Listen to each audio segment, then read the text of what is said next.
Thank you for tuning into ABC News Hour.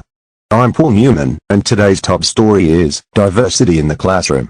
And covering this story is lead correspondent Lily Brown. Over to you, Lily. Today I am talking with John, a grade 4 teacher, about multiculturalism in the classroom. John, what is your definition of multiculturalism? It is a philosophy that every culture is valid. It harnesses every student's natural learning ability and promotes a curriculum based on higher learning, respect and tolerance.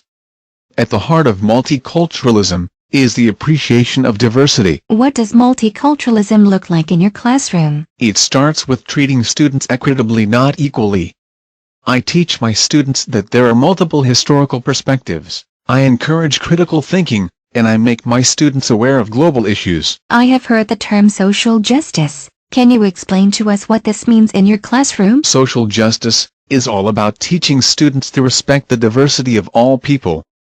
My aim is to encourage healthy and positive attitudes in my class towards the other students, parents and teaching personnel.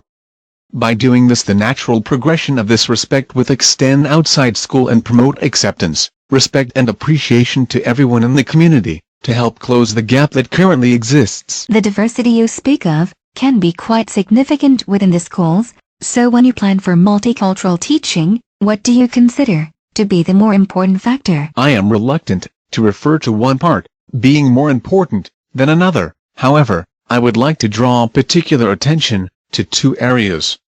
Firstly, everyone is aware that content has to be taught in schools, but there is no reason that social justice, equality, and equity cannot be incorporated in each and every subject.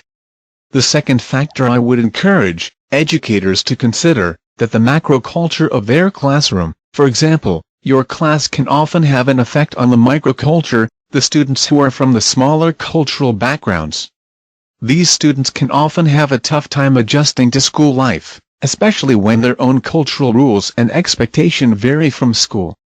Banks puts this statement into perspective by offering an example to help clarify this idea. At home, a child may not be allowed to challenge the ideas of adults or interrupt to seek clarification. However, at school they are expected to answer questions and actively participate. What is critical pedagogy within a multicultural classroom? Critical pedagogy involves an ever-evolving working relationship between practice and theory. Critical pedagogy within a multicultural classroom requires one to examine and scrutinize their own cultural understandings and identify any stereotypes held. In a multicultural classroom, there is no room for ignorant stereotypes. Do you believe a multicultural classroom should be supportive of assimilation or integration? Without integration. Assimilation means ridding an individual of their cultural identity, whereas integration seeks to incorporate the one's cultural identity. What do you think needs to change in education to assist in facilitating a multicultural environment? There must be a commitment to challenge hegemonic structures. For example, cases have been reported where Indigenous Australians were discouraged from speaking their native tongue, as it was as inferior and irrelevant. There is no race, ethnicity or religion superior to another.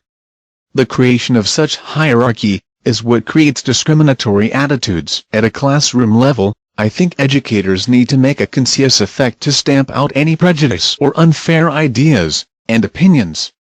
I would like to see all educators making this stance in their classroom and out in the playground, also tackle such issues, not avoid them, because they could become messy or complicated. Students need to feel a part of their community, both at school and outside school. They need to own their heritage, and should have teachers that can plan to include this within their lessons.